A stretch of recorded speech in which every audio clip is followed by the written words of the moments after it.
स्वागत है दोस्तों।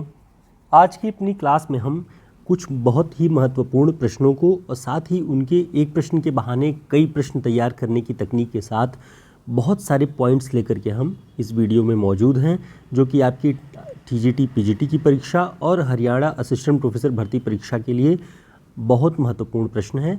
तो इन्हें एक बार ध्यान से देख लें ताकि ये पॉइंट्स आपके क्लियर हो जाएं। देखते हैं पहला प्रश्न है, कविता मनुष्य को स्वार्थ संबंधों के संकुचित मंडल से ऊपर उठाती है। यह कथन किस विद्वान का है? कविता क्या कर रही है? मनुष्य को स्वार्थ संबंधों के संकुचित मंडल से ऊपर उठा रही है। ऑप्शन में है महावीर प्रसाद द्विवेदी, हजारी प्रसाद द्विवेदी, अज्ञेय, रामचंद्र शुक्ल। तो यह कथन किसका है? तो ध्यान रखेंगे, यह कथन आचार्य रामचंद्र शुक्ल जी का है। ठीक है, कविता मनुष्य को स्वार्थ संबंधों के संकुचित मंडल से ऊपर उठाती है। ये बहुत ही महत्वपूर्ण कथन है आचार्य रामचंद्र शुक्ल जी का। अब इसके बारे में जो महत्वपूर्ण पॉइंट्स हैं उन्हें हम एक साथ देख लेंगे कि सबसे पहले आपको ध्यान रखना है कि यह कथन कविता क्या है निबंध से उद्धृत है। तो निबंध का क्या नाम है, कविता क्या है, उसी में यह कथन है कि कविता मनुष्य को स्वार्थ संबंधों के संकुचित मंडल से ऊपर उठाती है। यह निबंध यानी ये जो कविता क्या है निबंध है, ये चिंतामणि भाग 1 में संकलित है। तो इसे ध्यान रखिएगा, कभी भी प्रश्न पूछे कि कविता क्या है, किस निबंध संग्रह में है आचार्य रामचंद्र शुक्ल के, तो चिंतामणि भाग 1 में संकलित है। और चिंतामणि भाग 1 का प्रकाशन जो है वो 1939 ईस्वी है, 39। ठीक है, और इसके संपादक आचार्य रामचंद्र शुक्ल हैं।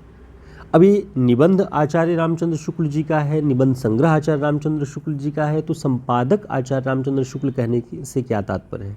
तो ध्यान रखेंगे, संपादक इसलिए कहना पड़ रहा है कि चिंतामणि भाग 2, भाग 3 और भाग 4, 4 भाग हैं, सभी के संपादक अलग अलग हैं। आचार्य रामचंद्र शुक्ल जी के बाद चिंतामणि भाग 2 का प्रकाशन विश्वनाथ प्रसाद मिश्र जी ने किया हुआ है। चिंतामणि भाग 3 का प्रकाशन नामवर सिंह जी ने किया हुआ है। चिंतामणि 4 का प्रकाशन ओम प्रकाश सिंह और कुसुम चतुर्वेदी ने किया है। तो ये आपको जहाँ भी ये पॉइंट्स मिले उसे ध्यान में रखेंगे कि चारों चिंतामणि के जो भाग हैं उसके संपादक अलग अलग हैं। पहले वाले के आचार्य रामचंद्र शुक्ल जी संपादक रहे हैं। और पहला भाग जो है चिंतामणि का, उसमें कुल कितने निबंध हैं आपको ध्यान रखना है, 17 निबंध हैं मनोविकारों से संबंधित और अन्य निबंध, बहुत महत्वपूर्ण 17 निबंधों का ये संग्रह है। एक बात और बहुत महत्वपूर्ण है जो आपको ध्यान रखनी चाहिए इस निबंध संग्रह के बारे में कि चिंतामणि भाग 1 पहले विचार वीथी नाम से प्रकाशित हुआ था। कब? 1930 ईस्वी में।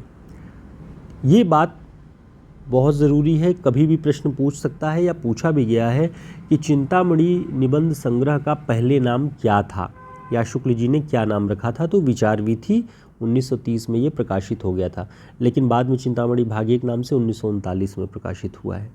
ठीक है, अब इसी निबंध की एक और बहुत महत्वपूर्ण जो पंक्ति है उसे ध्यान रखेंगे ताकि आप भूलें न और कभी भी आ जाए तो आप समझ पाएँ कि ये कि जिस प्रकार आत्मा की मुक्तावस्था ज्ञान दशा कहलाती है, उसी प्रकार हृदय की यह मुक्तावस्था रस दशा कहलाती है। यानी आत्मा मुक्त होती है तो ज्ञान दशा की ओर जाती है और हृदय मुक्त होता है तो रस दशा की ओर। ये कथन कविता क्या है निबंध में आचार्य रामचंद्र शुक्ल जी ने लिखा हुआ है उसमें। तो उम्मीद है कि इस एक प्रश्न से, एक कथन से आपको इतनी सारे पॉइंट्स तैयार हुए होंगे जो कि 10 प्रश्नों के बराबर लगभग हो जाते हैं। तो हमें यहाँ पे केवल प्रश्नों को गिनाना नहीं है, उन प्रश्नों के साथ कुछ जो महत्वपूर्ण बातें हैं वो भी आप जान सकें। ठीक है, अगला प्रश्न देखते हैं। पिता गए, माता गई, गुरुदेव गए, कंधे से कंधा भिड़ाकर प्राण देने वाला सिंहरण गया, चीर सहचर सिंहरण गया। चंद्रगुप्त नाटक में यह कथन किस पात्र का है? ऑप्शन: चाणक्य, सिकंदर, चंद्रगुप्त, भट्टारक। तो चंद्रगुप्त नाटक जयशंकर प्रसाद जी का है। ये सभी परीक्षाओं के प्रतियोगी पाठ्यक्रम में है, ये महत्वपूर्ण है और टीजीटी पीजीटी की दृष्टि से भी बहुत महत्वपूर्ण है। तो ये कथन भी बहुत चर्चित है कि पिता गए, माता गई, गुरुदेव गए, कंधे से कंधा भिड़ाकर प्राण देने वाला चीर सहचर सिंहरण गया। तो ये कथन है इस नाटक में चंद्रगुप्त का, ध्यान रखेंगे ये चंद्रगुप्त का कथन है। इसके अलावा दो और महत्वपूर्ण इसी नाटक के कथन आपको बता दें लगे हाथ कि महत्वाकांक्षा का मोती निष्ठुरता की सीपी में रहता है, यह चाणक्य कहता है इस नाटक में, और बहुत ही कटु सत्य है आज के समय में लेकर के, और इसकी प्रासंगिकता हमेशा बनी रहेगी कि यदि आप महत्वाकांक्षी हैं अपने उद्देश्य को प्राप्त करने के लिए तो आपको तमाम चीज़ों से निष्ठुरता बरतनी ही पड़ेगी।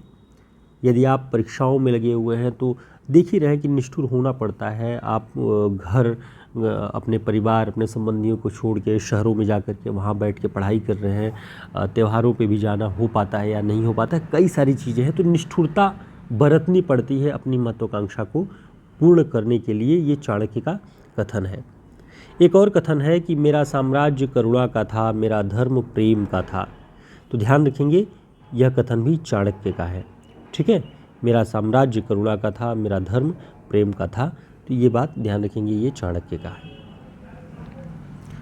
अगला प्रश्न देखते हैं, कहाँ गया धनपति कुबेर वह, कहाँ गई वह उसकी अलका, नहीं ठिकाना कालिदास के व्योम प्रवाही गंगा जल का।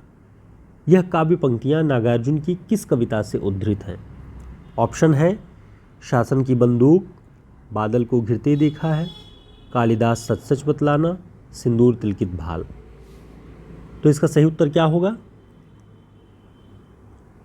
इसका सही उत्तर है बादल को घिरते देखा है। नागार्जुन की कविता है और बाकी जो तीन और नाम आप देख रहे हैं ये भी नागार्जुन की ही कविता है, इसलिए ध्यान रखेंगे कभी भी पूछे शासन की बंदूक किसकी कविता है? नागार्जुन। सिंदूर तिलकित भाल किसका है? नागार्जुन का। कालिदास सच सच बतलाना ये भी नागार्जुन। तो आपको इस रूप में इन सारी चीज़ों को ध्यान रखना है। कभी कभी ऐसे भी पूछ लेता है और सामान्य होने के नाते भी हम असावधानी में इन सारे प्रश्नों को गलत कर जाते हैं, तो इन्हें आपको ध्यान रखना है कि ये नागार्जुन की काव्य पंक्तियाँ हैं। दोस्तों हमारा हिंदी साहित्य का शॉर्ट नोट्स जिसमें 40 बड़े रचनाकार जो प्रतिष्ठित हैं आदिकाल से लेकर के आधुनिक काल तक, उन पे वन लाइनर नोट्स हैं। आचार्य रामचंद्र शुक्ल, बच्चन सिंह और नगेंद्र की पुस्तकों में जो कुछ भी उनके ऊपर कहा गया है वहाँ से सारे फैक्ट्स जो परीक्षोपयोगी हैं वो हमने उसे यहाँ पे कलेक्ट किया हुआ है। हिंदी साहित्य के इतिहास, काव्यशास्त्र, भाषा विज्ञान, पाश्चात्य काव्यशास्त्र, इन सब पर शॉर्ट नोट्स हैं कि आप परीक्षाओं के दौरान इनसे रिवीजन करके बेहतर परिणाम ला सकते हैं। तो ये शॉर्ट नोट्स आप हमारे व्हाट्सएप नंबर पे संपर्क करके इसे मंगा सकते हैं। एक और सूचना कि 345 रुपये का ही ये नोट्स है। डाक खर्च के बारे में जो लोग कहते हैं कि डाक खर्च आप अतिरिक्त ले रहे हैं, डाक खर्च आप सभी जानते हैं कि भारतीय डाक हो या किसी और प्लेटफॉर्म से तो वो डाक खर्च देना ही पड़ता है, अपने पास से दे पाना थोड़ा संभव नहीं होता, इसलिए ये डाक खर्च अनिवार्य होता है ताकि लगभग 70 से 75 रुपये इसको यहाँ से पोस्ट करने में, डिलीवर करने में लगते हैं, तो इसे भी ऐड करके ही आप इसे ऑर्डर कर सकते हैं।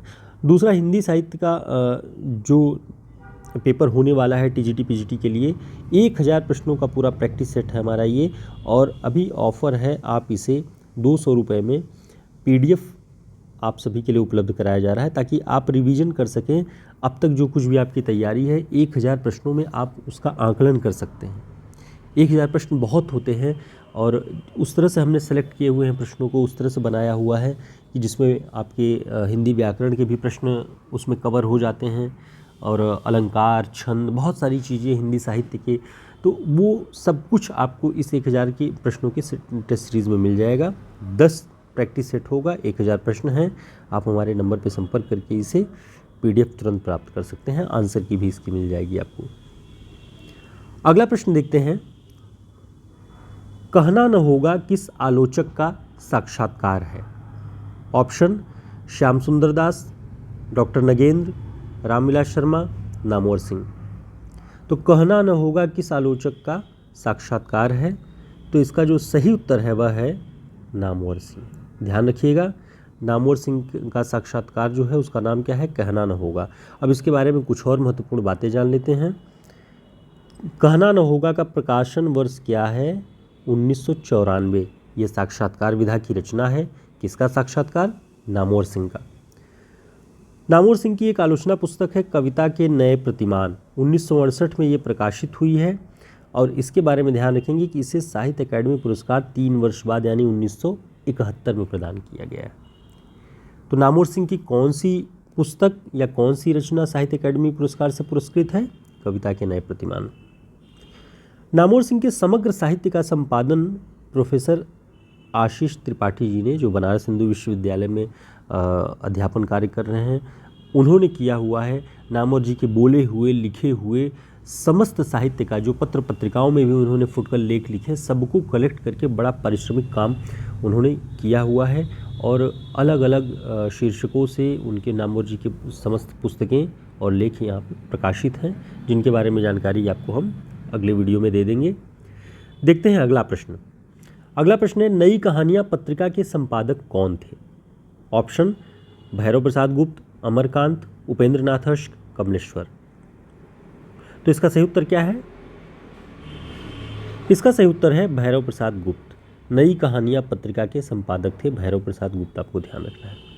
तो दोस्तों, ये सारे प्रश्न हम आपके लिए लेकर के मौजूद थे और सारे पॉइंट्स हमने आपको बताए ताकि आप एक प्रश्न के बहाने कई सारे प्रश्न तैयार कर सकें। हमारे टेलीग्राम और व्हाट्सएप ग्रुप का लिंक आपको डिस्क्रिप्शन बॉक्स में मिल जाएगा, ज्वाइन कर लें ताकि हम समय पर मिलते रहें। जो कुछ भी क्लासेस हम रिवीजन के लिए आपको जो महत्वपूर्ण है उसके लिंक प्रोवाइड कराते हैं, आप आसानी से उन्हें देख सकें, पढ़ सकें। कुछ और महत्वपूर्ण PDF वगैरह होते हैं, वो सब हम ग्रुप में भेज देंगे, तो आप ज्वाइन कर लें।